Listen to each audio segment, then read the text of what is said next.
on a un transformateur conventionnel, d'accord? Et les données, les caractéristiques du transformateur sont données par le constructeur. V, tension est égale à 2400 et sur 120 volts efficaces. En général, c'est comme ça. Et S, c'est à nous d'interpréter tout ça. L'objet, c'est notre objectif. Et la puissance apparente, volt ampère, est de 9,6 kV ampère. D'accord? Et comme il n'y a pas de rapport de transformation du transformateur, le constructeur ne nous donne pas le rapport de transformation du transformateur, il nous donne le nombre de spires du secondaire. N2, c'est secondaire. N1, c'est primaire. D'accord? On ne connaît pas N1, on connaît N2. D'accord? Mais en général, c'est le constructeur nous donne le rapport de transformation. D'accord? Parce que le nombre de tours, ça ne nous concerne pas. En tant que personne en bureau d'études, par exemple, on n'offre pas un transformateur pour voir, pour compter le nombre de tours. D'accord?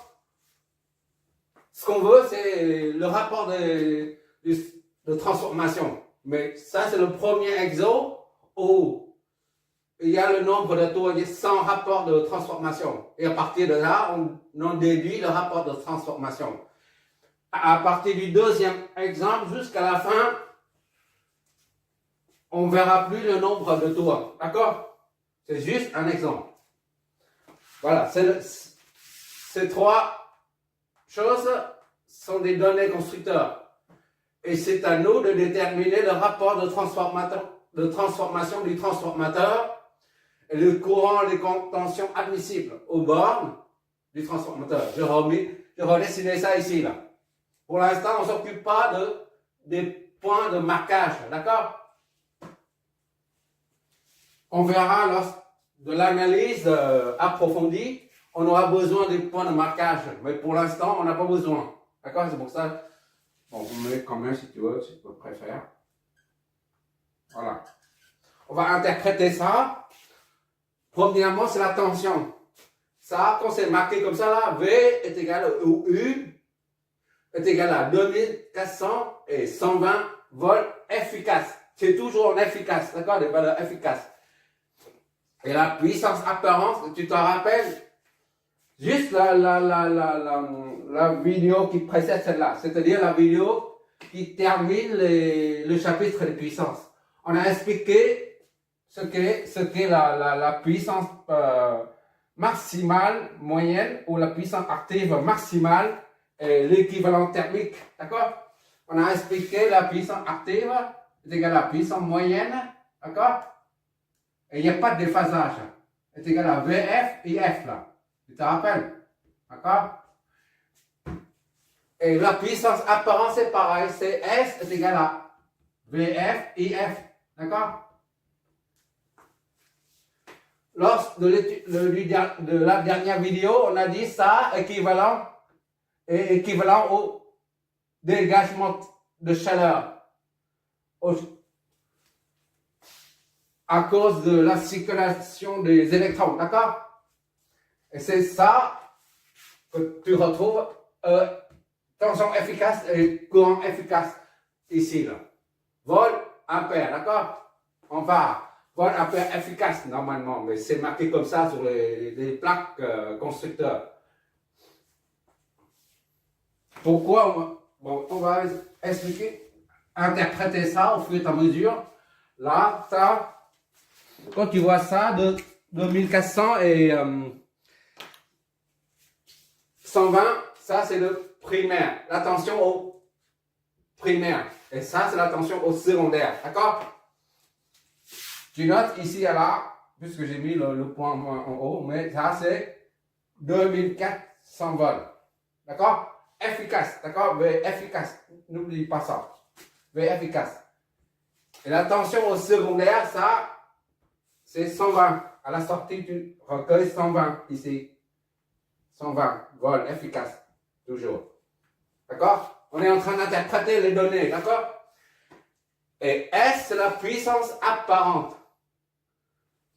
c'est en volt, ampère. Tout ça, c'est efficace. On vient de rappeler.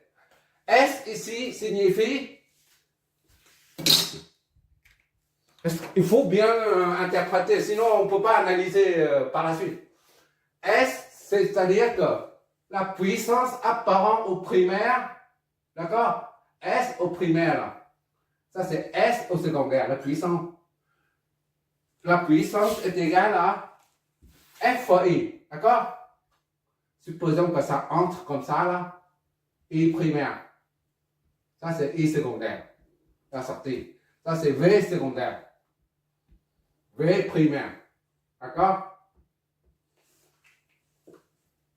La puissance apparente au primaire est égale à 9600 volts ampères. D'accord? Et la puissance au secondaire, c'est pareil. Volts ampères. C'est ça que ça veut dire. D'accord? Pourquoi c'est pareil? Parce que le transformateur est considéré comme un transformateur parfait. Dans la réalité, c'est pratiquement, c'est quasi parfait. C'est-à-dire, tout ce qui est injecté ici, là, toute la puissance qui se trouve ici, se retrouve à la sortie. On néglige les pertes par effet Joule ou dans le champ magnétique. D'accord?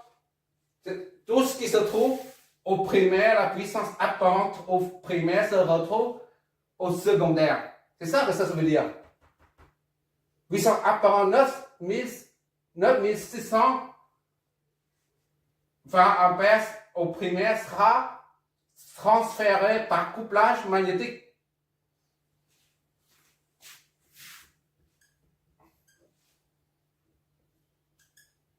Le couplage magnétique, quand le courant passe ici, là, il y a un champ magnétique. D'accord? Expansion magnétique. Si c'est nécessaire, tu revois le vidéo concernant l'inductance et le phénomène de l'induction. D'accord? Une expansion magnétique. D'accord? Et ça embrasse ce côté-là. Voilà. L'énergie, là, la puissance apparente au primaire, là, c'est ça. SA, ça produit la puissance apparente. S était là. V, I. D'accord? V ici et I. La puissance apparente ici. S1. Sera transféré par le couplage magnétique de l'autre côté. S2. S1 est égal à S2. C'est toujours comme ça. On néglige la perte d'énergie dans le champ magnétique. D'accord? Il y a des fuites dans le champ magnétique. Hein. Et il y a des pertes par effet Joule dans les conducteurs. Mais pratiquement, le rendement, c'est 99%. Le rendement d'un transformateur actuel, à l'état actuel des choses, de la technologie. C'est 99, un peu plus, %. Donc, on considère que là, le transformateur est parfait. Parfait, ça signifie que la puissance apparente au primaire est intégralement transférée vers le secondaire. D'accord? Bon. Il s'agit maintenant de déterminer le rapport de transformation et les courants admissibles. On ne cherche ni la polarité de la tension V1, ni de V2, ni le sens du courant I1, ni le sens du courant I2. D'accord? On cherche seulement l'intensité admissible I1, I2, ainsi que les tensions. Maintenant, les tensions, on connaît, puisque c'est une donnée là. Tu ne peux pas injecter une tension de 3000 volts ici. C'est marqué, la limite c'est 2400. Tu ne peux pas injecter, brancher ça sur un secteur de 400 volts, 3000 volts. Le transformateur sera grillé, d'accord? Ça, ce sont des caractéristiques. Maintenant, pour déterminer le rapport de transformation, on n'a pas besoin ni du sens de ça, ni du sens de ça, ni la polarité des tensions. On a une seule formule qui est à retenir absolument, le rapport de transformation d'un transformateur est de V2 sur V1. V2, là, ce côté sur V1 est égal à I1 sur I2. V2 sur V1 est égal à I1 sur I2. J'espère que tu vois là. Ok, tu vois d'accord. Est égal à N2 sur N1. Aussi, N2 sur N1 est égal à N2 sur N1. Tout ça, c'est... On n'a pas besoin de ça, d'accord? Pour nous, on n'a pas besoin de ça. D'habitude, on n'a que ça. On a besoin de ça seulement pour analyser, bien mener l'analyse d'un circuit à transformateur.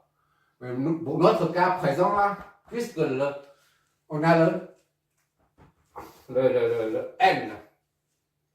Donc, on va utiliser ça éventuellement. Mais ça, on n'utilise jamais, d'accord?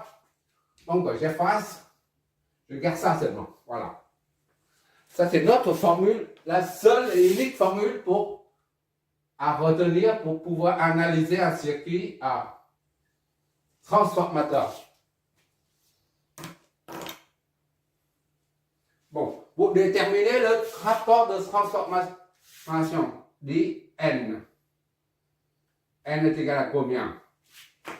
Voilà, on veut chercher le rapport de transformation du transformateur.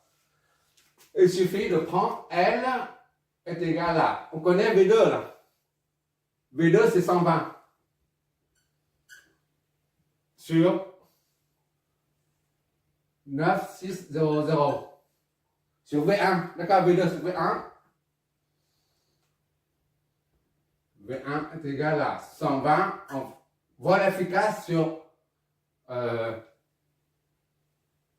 V1, c'est 2400. Voilà. Qu'est-ce que ça nous donne? Voilà, 120 sur 2400, d'accord? On va mettre ça en 0,05. D'accord? Au 1 sur 20.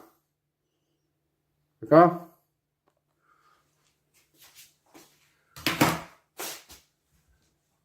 Sur 20. 0,05. Donc, le rapport de transformation, c'est 1 sur 20. On note comme ça, là. 1 sur 20. 0,05. Pour répondre à la première question. D'accord? À présent, on doit chercher le courant admissible. Pourquoi on nous donne ça, la puissance apparente? Ça, c'est la puissance admissible. Si on dépasse 9600 voltampères de ce côté ou ce côté-là, eh ben, le transformateur sera grillé. C'est pour ça qu'il faut trouver le courant maximal, le courant admissible de ce côté comme de ce côté. D'accord? On sait que S1 est égal à V, F efficace, V1 efficace, d'accord? Fois I1 efficace. Et S2 est égal à V2 efficace fois I2 efficace.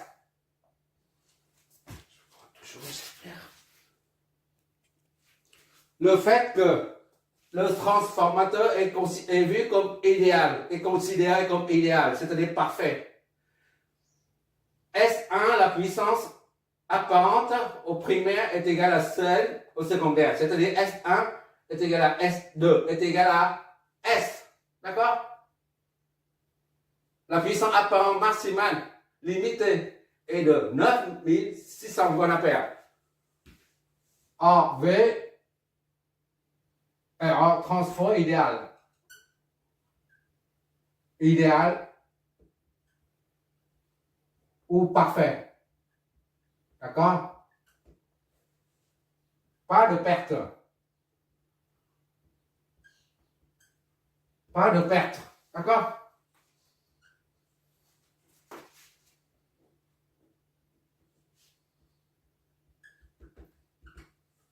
S1 est égal à S2. D'accord? Et S1, là, comme on a dit tout à l'heure, est égal aussi à S. On doit limiter la puissance de ce côté et ce côté à S. D'accord? Donc ici, on a S1, on met S à la place de S1. S est égal à V1 efficace fois I1 efficace. S2, c'est pareil. Puisqu'il n'y a pas de perte. C'est égal à V2 efficace fois I2 efficace. D'accord? I1 efficace est égal à S sur V1 efficace. I2 efficace est égal à S sur V2 efficace. S c'est 9600 divisé par VF1. V1F là c'est 2400. Et là c'est 9600 toujours divisé par 120 volts efficace. Qu'est-ce que ça nous donne? I1 efficace est égal I2 efficace est égal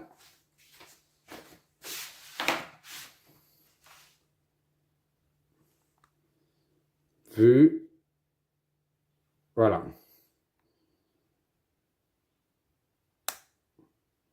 4, d'accord? Et 9600 divisé par 120, 80, d'accord? On va noter tout ça. 9600 divisé par 4 ampères. Efficace. Et ça, c'est 80 ampères efficace.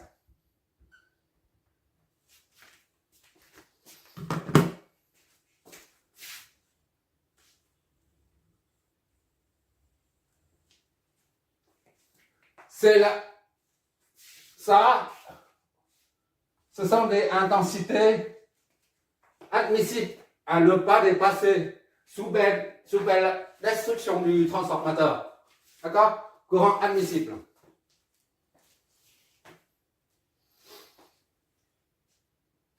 Voilà. On peut éventuellement en déduire, puisque on a le nombre de tours. Une bobine, il y a plusieurs tours. D'accord? Le nombre de tours au secondaire est de 50. D'accord? On peut éventuellement déduire le nombre de tours au primaire en sachant que n est égal à 0,05. D'accord? N est égal à V2 sur V1, I1 sur I2, mais aussi est égal à N2 sur N1.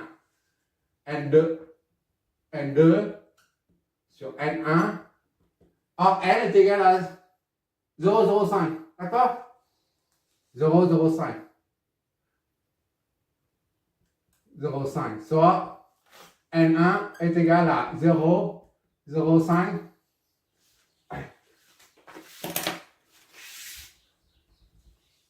N2 sur 0,05. Soit N2 50 divisé par 1 sur 20. D'accord? 1 sur 20, 0,05, c'est la même chose. D'accord? N2 c'est 50 divisé par ça. Ça fait 50 fois 20 sur 1. N1 est donc égal à 1000 tours. 1000 tours. Voilà.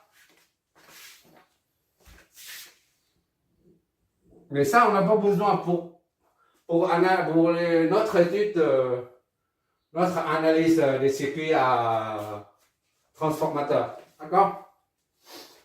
On peut vérifier que if V2, I2 est égal à V1, I1. V2, I2 est égal à V2 c'est 120, d'accord? Fois I2. I2 c'est 80. D'accord? V1, I1. V1 c'est 2400 fois I1. I1 c'est 4.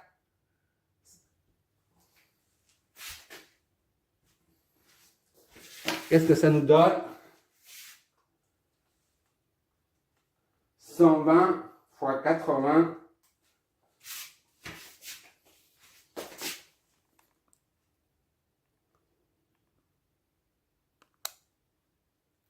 D'accord? De même, 2400 fois 4. La même puissance de part et d'autre. Au primaire et secondaire, d'accord? Donc, ça est égal à 96660. Voilà paire. Voilà paire. Efficace, d'accord?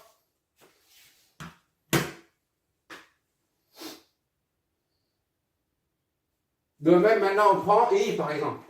I1 divisé par I2, on doit tomber sur N. I1, c'est 4. Ça, c'est la première vérification. Deuxième vérification, I1 sur I2 doit être égal à 1 sur 20. C'est 0,005. I1, c'est 4.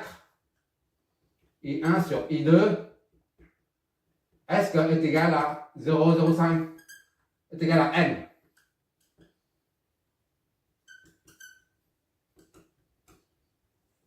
I1, c'est 4. Divisé par I2, c'est 80. Ça est égal à 1 sur 20. D'accord? Divisé par 4 sur 1. Divisé par 4 sur 20. C'est bien est égal à L. À N. D'accord? Voilà, c'est le premier exercice d'application concernant un transformateur de base. Un transformateur basique. Maintenant, on va faire un deuxième. Ça, il n'y a pas de simulateur parce qu'il n'y a pas de circuit du tout. Il n'y a rien du tout. Il n'y a pas de simulateur. On va faire un deuxième et à partir du troisième, jusqu'à la fin, on va faire plusieurs circuits. On va traiter plusieurs circuits à transformateur. Parce que c'est un élément essentiel en électricité, en électronique. On voit partout. Surtout en électronique, on verra ça au niveau des aliments à découpage. Et les transformateurs à haute fréquence. Et en électrotech, on voit partout les moteurs, on voit partout. C'est pour ça qu'on va faire beaucoup d'exos là-dessus. Merci d'avoir regardé. On va continuer le deuxième.